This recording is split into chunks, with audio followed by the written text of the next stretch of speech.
अरे गजोदर काका, होली आने में अभी 1 हफ्ता बाकी है, लेकिन अभी से इतनी भयंकर गर्मी होने लगी है कि पूछो ही मत। अरे हमारा गांव पूरी दुनिया में सबसे गरीबों का गांव माना जाता है, इसलिए शायद भगवान भी हमसे रूठे ही रहता है भैया। हम गरीब किसानों के पास एक फसलें तो होती हैं, पैसा कमाने का जरिया, उसकी भी हालत बुरी होती जा रही है। वो दोनों आपस में अपने खेतों के किनारे सब बातें कर ही रहे थे कि तभी गांव के कुछ नौजवान उनके पास आए। अरे रमेश भैया, गजोदर काका, चलो ना चलते हैं, जंगल से कुछ लकड़ियां काट लाते हैं। होली आने वाली है और अभी तक हमने होलिका नहीं लगाई। अरे बेटा, अभी तो 1 हफ्ता बाकी है, लेकिन तुम लोग कह रहे हो तो चलो चलते हैं। गजोदर काका गांव के लड़कों के साथ जंगल की तरफ लकड़ियां काटने के लिए बढ़ने लगे। चलते चलते वो लोग गांव के बाहर एक घने जंगल के बाहर पहुंच गए।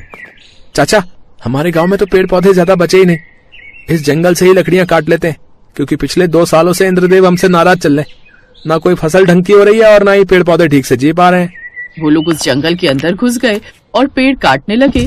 तभी वहाँ पर अचानक कुछ कबीले वाले आ गए और कबीले का सरदार भी वहीं मौजूद था। कौन हो तुम लोग? तुम लोगों की हिम्मत कैसे हुई हमारे जंगल के पेड़ काटने की? खुद तो तुम लोग पेड़ काट डालते हो, और जब जंगलों में हम पेड़ बचा कर रखते हैं वो भी काटे डाल रहे हो। कबीले वालों, खत्म कर दो इन लोगों को। गांव वाले उन्हें देखकर डर गए, क्योंकि वो सब बहुत खतरनाक लग रहे थे।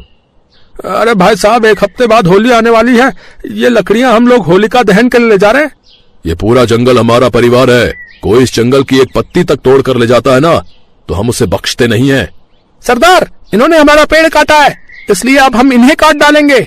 रुक जाओ, हमारे दिल में जब इन पेड़ पौधों के लिए इतना प्रेम है तो इंसानों के लिए भला क्यों नहीं होगा।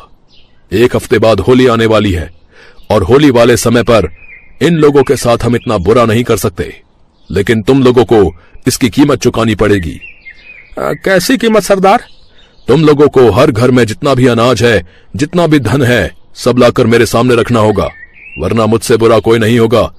चाचा, हम गांव वालों की हालत वैसे भी बहुत खराब चल रही है, 2 साल से बारिश नहीं हुई, इसलिए हमारे पास थोड़ा सा ही अनाज बचा है। वो भी अगर हम आपको दे देंगे तो हमारे बीवी बच्चे भूखे मर जाएंगे, और धन तो हमारे पास बिल्कुल है ही नहीं। ठीक है, तो मेरे पास दूसरा रास्ता भी है, तुम सब अपनी अपनी बलि दे दो। अरे नहीं नहीं सरदार, हमारे घरों में जितना भी अनाज है वो सब आपको लाकर अभी देते हैं। चलो बच्चों। तू अपने आप को बहुत होशियार समझता है क्या? तू यहीं मेरे पास रुकेगा और मेरे आदमी तेरे आदमियों के साथ तेरे गांव जाएंगे। तुम लोग इन गांव वालों के साथ जाओ और जितना भी राशन मिले सब ले आओ, एक गेहूं का दाना तक नहीं बचना चाहिए इनके पास। जी सरदार। गजोधर काका बेचारे वहीं फंस गए और कबीले वाले गांव वालों के साथ सबके घर गए और हर घर से सारा अनाज उठा कर ले आए। उसके बाद सरदार ने गजोधर काका को छोड़ दिया और सभी लोग वापस अपने गांव लौट आए। रात में जब गजोधर काका अपने घर गए तो उनके बेटे बहू बहुत परेशान हुए। पिताजी, वो अजीब लोग कौन थे जो हमारे घरों से हमारा सारा राशन उठा ले गए? अब हम लोग खाएंगे क्या? होली का त्योहार कैसे मनाएंगे? गजोधर ने सारी बात अपने बेटे को बताई। उसके बाद उसकी बहू ने कहा, पिताजी, आप लोगों को दूसरों के जंगल से लकड़ियां काटने जाना ही नहीं चाहिए था। खैर, जो भी हुआ जाने दीजिए, सब कुछ ऊपर वाले के हवाले छोड़ देते हैं। ऊपर वाला चाहेगा तो हम लोग होली भी मना पाएंगे, नहीं चाहेगा तो नहीं मनाएंगे। वैसे जो भी हुआ अच्छा हुआ, कम से कम इसी बहाने ऊपर वाला हमें अपने पास तो बुला लेगा, सारी झंझटें हमेशा के लिए खत्म हो जाएंगी। उस रात पूरा गांव भूखा ही सोया, क्योंकि किसी के पास अब कुछ भी नहीं बचा था। ऐसे ही समय बीतता रहा और होलिका दहन वाला दिन आ गया। सारे गांव वाले दोपहर को एक साथ इकट्ठा हुए। वहां पर गांव की सभी औरतें भी मौजूद थीं। काका, ऐसा करते हैं, हम गांव वालों के पास जितनी भी पुरानी साड़ियां, पुराने कपड़े, बोरी, कागज, ये सब कुछ इकट्ठा करते हैं और गांव के बीचों बीच रख देते हैं। उसके बाद गोबर के उपले हम लोग बना लेंगे। ये सब मिलाकर होलिका बन जाएगी शाम तक। अगर मेरी बात आप लोग को सही लगे तो ऐसा कर सकते हैं। पिताजी, ममता बिल्कुल सही कह रही है, इसके अलावा हमारे पास कोई दूसरा रास्ता नहीं है। सही कह रही हो बहू, इसके अलावा कोई रास्ता नहीं है। ऐसा कोई साल नहीं गया जब हमने होलिका दहन नहीं किया। अगर इस बार नहीं करेंगे तो अपशकुन हो जाएगा। पतझड़ में पेड़ों से जो पत्ते झड़ गए थे वो सब गांव वालों ने इकट्ठा किए, कुछ बोरे इकट्ठा किए और शाम तक होलिका बनकर तैयार हो गई। फिर रात में सभी गांव वाले एक साथ इकट्ठा हुए और गजोधर काका ने अपने हाथों से होलिका दहन किया। ये सब कुछ उन कबीले वालों में से एक लड़के ने देख लिया। पिछले 1 हफ्ते से इस गांव में आखिर चल क्या रहा है? मुझे ये बात सरदार को बतानी होगी। कबीले वाला भागता हुआ सरदार के पास गया। सरदार, लगता है हमने उन गांव वालों को कुछ ज्यादा ही सजा दे दी। वो बेचारे सच में बहुत गरीब हैं। जब से हम उनके घर से अनाज उठाकर लाए हैं तब से 1 हफ्ते से खाना नहीं खाया उन लोगों ने। होलिका दहन उन लोगों ने अपने पुराने कपड़े जलाकर मनाया है। इतने पत्थर दिल तो हम नहीं है। ये तुम क्या कह रहे हो? उस गांव की हालत सच में इतनी बुरी है? हाँ सरदार, मैं पिछले 1 हफ्ते से उन गांव वालों को देख रहा हूँ। बेचारे बहुत परेशान हैं। बिना खाना खाए पिए कैसे रह रहे होंगे वो लोग। जब हम इस प्रकृति से, इन पेड़ पौधों से, अपने जंगल से, पूरी सृष्टि से इतना प्रेम करते हैं तो भला उन गांव वालों के साथ हम इतना बुरा कैसे कर सकते हैं? सभी कबीले वालों को इकट्ठा करो। मैं एक तांत्रिक प्रक्रिया करने वाला हूँ। जल्दी बुलाओ सबको, इससे पहले कि उनकी होलिका की आग ठंडी पड़ जाए। कबीले के सरदार ने अपने कबीले वालों के साथ मिलकर उस जंगल में ही तंत्र करना शुरू किया। बीचों बीच अग्नि चल रही थी और सरदार मंत्र पढ़ रहा था। हे होलिका माँ, हे लक्ष्मी माँ, हे इंद्रदेव, आप तीनों देवी देवताओं को मिलकर उन गांव वालों के जीवन में उल्लास वापस लाना होगा। जब वो आग थोड़ी देर बाद बुझ गई तो उसकी राख उठाकर सरदार ने अपने उसी आदमी को दे दी। इस राख को ले जाकर उस होलिका के अंदर डाल दो। याद रहे, किसी की नजर तुम पर नहीं पड़नी चाहिए। जल्दी जाओ, वरना होलिका की आग ठंडी पड़ जाएगी। वो कबीले वाला तंत्र की हुई राख लेकर गांव में गया। उस आदमी ने सारी राख होलिका में डाल दी और वहां से चला गया। अगली सुबह सभी गांव वाले एक बार फिर से एक साथ इकट्ठा हुए और सभी एक दूसरे को होली की बधाइयां देने लगे। अरे, होली की बहुत बहुत शुभकामनाएं चाचा। होली की मुबारकबाद हो। आपको भी बेटा। सभी गांव वालों को मेरी तरफ से होली की ढेर सारी शुभकामनाएं। आज मैं स्वयं को बहुत बेबस महसूस कर रहा हूँ। पिछले 1 हफ्ते से मेरा गांव भूखा है।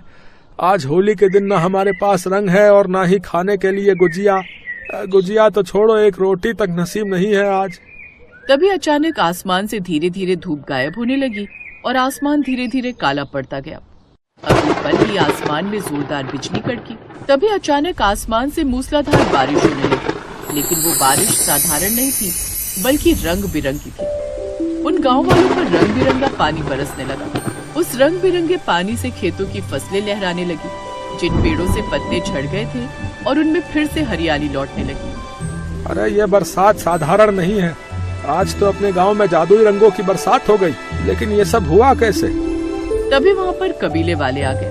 काका, मुझे माफ कर दो। मुझे पता नहीं था कि आप लोग इतने ज्यादा परेशान होंगे। अब आप लोगों को कभी भी किसी भी चीज की कमी नहीं रहेगी।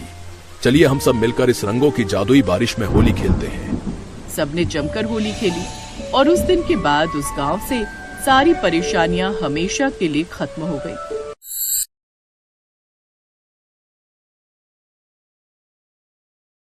अर्जुन 12 साल का था। इस छोटी सी उम्र में भी उसे दिन भर काम करना पड़ रहा था। पिछले साल लॉकडाउन की वजह से उसके पिता का कपड़ों का धंधा बुरी तरह चौपट हो गया था।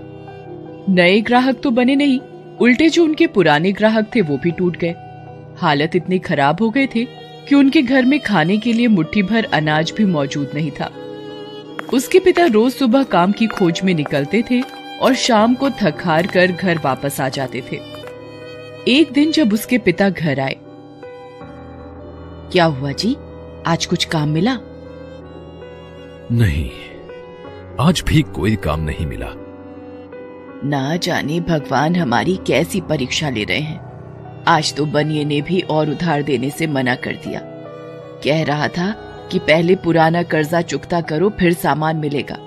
अगले हफ्ते होली भी है। ना जाने इस बार की होली कैसे गुजरेगी। अर्जुन और उसकी बहन मानसी घर के बाहर बैठे हुए थे। तभी उन्हें उनके पड़ोस में रहने वाला बबलू दिखाई दिया। उसके हाथ में होली के सामान की थैली थी। उसमें बहुत सारे रंग, गुब्बारे और पिचकारी भरी हुई थी। भैया देखो, बबलू कितना सारा सामान लेकर आया है।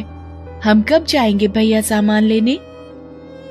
जाएंगे मानसी, हम भी जाएंगे। अर्जुन ने कह तो दिया था, मगर समझ में उसके भी नहीं आ रहा था कि ये सब कैसे होगा। अभी दोनों भाई बहन गुमसुम बैठे हुए थे कि अचानक अंदर से पापा के चिल्लाने की आवाज आई। अर्जुन, मानसी, जल्दी अंदर आओ। देखो मम्मी को क्या हो गया है। दोनों भागकर अंदर गए। अंदर मम्मी बेहोश पड़ी थी। देखो, मम्मी अचानक से बेहोश होकर गिर पड़ी है। तुम इसका ख्याल रखो, मैं जल्दी से डॉक्टर को लेकर आता हूँ। थोड़ी देर बाद पापा डॉक्टर को लेकर आए। डॉक्टर ने मम्मी की जांच की और कहा, इन्हें खून की कमी है। सही से खाना पीना ना होने से ऐसा हो जाता है। मैं दवाई लिख कर दे देता हूं, आप मंगा लीजिएगा और इनके लिए फल लेते आइएगा। डॉक्टर के जाने के बाद पापा सोच में पड़ गए कि अब दवाइयों और फलों का इंतजाम कैसे होगा। तब तक मम्मी को भी होश आ गया।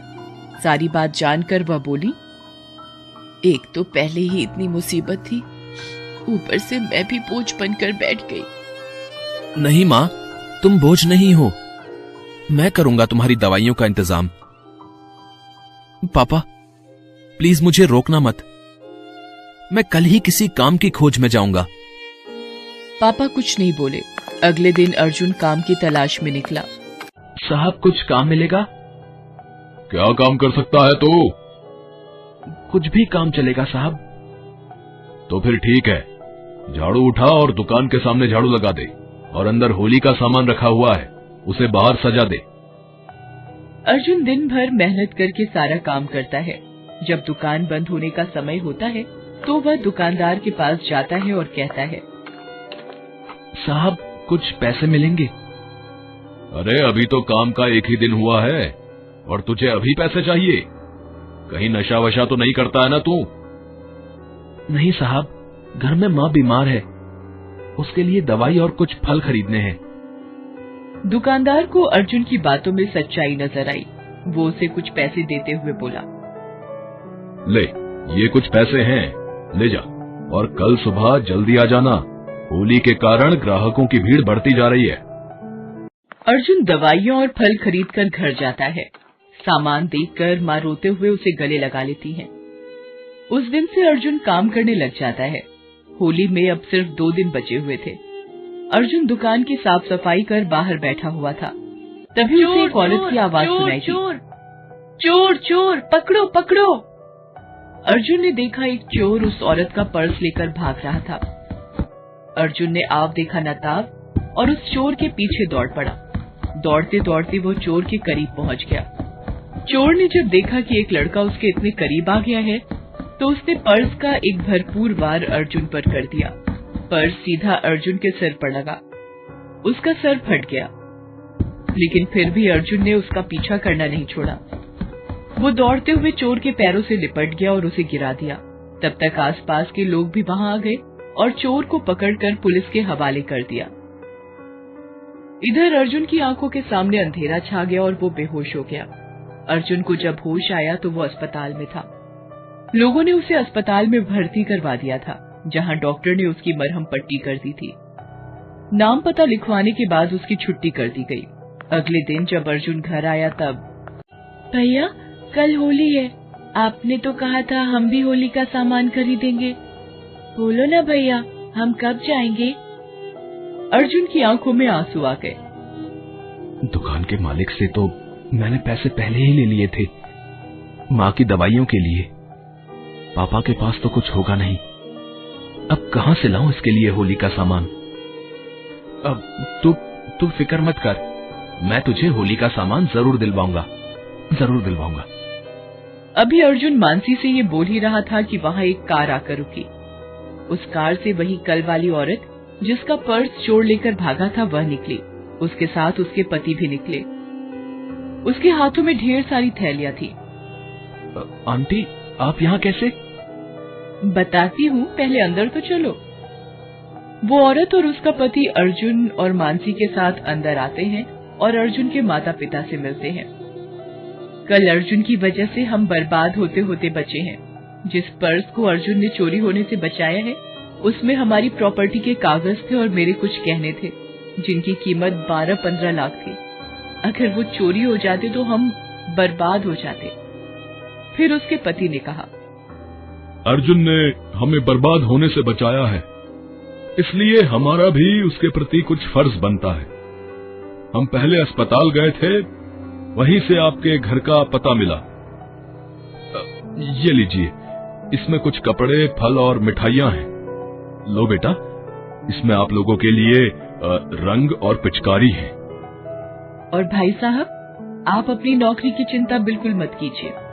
इनके दोस्त की शुगर मिल में सुपरवाइजर की पोस्ट खाली है, वो नौकरी अब आपको ही मिलेगी और आपकी पत्नी के इलाज की जिम्मेदारी भी अब हमारी। और अब से दुकान पर काम करना बंद। अब आप और आपकी बहन फिर से स्कूल जाएंगे। अर्जुन के पापा की आंखों में आंसू आ गए। आज उन्हें अपने बेटे पर गर्व महसूस हो रहा था। हो भी क्यों ना, आज ये सब कुछ तो उन्हें अपने बेटे की बदौलत ही मिला था। उधर अर्जुन भी बहुत खुश था। ये होली एक साथ इतनी Thanks for watching.